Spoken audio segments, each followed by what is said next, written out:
প্রিয় গাইবান্ধাবাসী, এই যে আপনাদের পাশ দিয়ে নদীগুলা বয়ে গিয়েছে, এগুলো আল্লাহ তাআলার রহমত, নিয়ামত। কিন্তু এই নিয়ামত গুলাকে অতীতের 54 বছরের সরকারগুলো সংরক্ষণ করেনি। একসময় যে নদী দিয়ে জাহাজ চলতো, এই নদী দিয়ে এখন সাধারণ নৌকা চলাচল করতে পারে। গতকাল ঢাকা থেকে যখন আসছিলাম, নিচের দিকে চেয়ে চেয়ে দেখলাম, আর আস্তে আস্তে চোখের কোনায় পানি জমে গেল। নদীর পানি উঠে গিয়ে নদীগুলো এখন মরুভূমি, কঙ্কাল হয়ে পড়ে আছে। এই নদীগুলো আল্লাহর দান। 4টা বড় বড় নদী আল্লাহ তাআলা নর্থ বেঙ্গলের মানুষের জন্য নিয়ামত হিসাবে দান করেছিলেন। তিস্তা, ধরলা, করতোয়া এবং ব্রহ্মপুত্র, সবগুলো নদীর একই অবস্থা। নদীর অবস্থা হলো শরীরের রক্তনালীর মতো। রক্তনালী দিয়ে যদি রক্ত সঞ্চালন হয়, যে কোনো প্রাণী বা মানুষ বেঁচে থাকবে।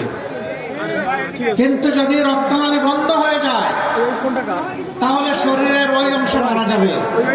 আর ব্রেইনের যদি রক্তনালী বন্ধ হয়ে যায়, মানুষটাই মারা যাবে। আপনি কি সাংবাদিক নাকি? অতীতের সরকারগুলোর উপেক্ষা, উদাসীনতা, অবহেলা গোটা নর্থ বেঙ্গলকে মৃত্যুর দিকে ঠেলে দিয়েছে। নদী মরে যাওয়া মানে আমাদের মাটি মরে যাওয়া, আমাদের মাটি মরে যাওয়া মানে আমাদের রিজেকের দুয়ার বন্ধ হয়ে যাওয়া। মহান আল্লাহর পর ভরসা করে আপনাদেরকে আমরা কথা দিচ্ছি, উত্তরবঙ্গের মানুষের নয়, শুধু বাংলাদেশের আপামর জনতার ভালোবাসা, দোয়া, সমর্থন এবং ভোট নিয়ে আমরা যদি সরকার গঠন করতে পারি, তাহলে নর্থ বেঙ্গলে প্রথমে আমাদের দৃষ্টি পড়বে মরা নদীগুলাদের উপর। নদীর জীবন ফিরে আসলে নর্থ বেঙ্গলের জীবন ফিরে আসবে ইনশাআল্লাহ। আমরা গোটা নর্থ বেঙ্গলকে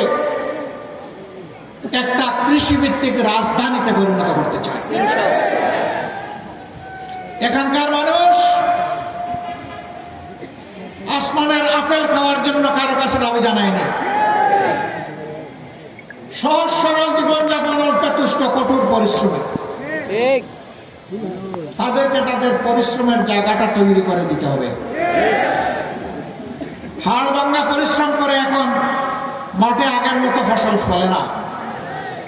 সার দিতে দিতে জমির জান শেষ।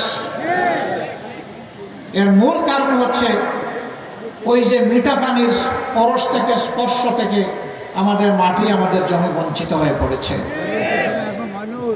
তিস্তা মহাপরিকল্পনার পাশাপাশি নদীগুলাকে জীবন দেওয়ার মহাপরিকল্পনা নেওয়া হবে ইনশাআল্লাহ।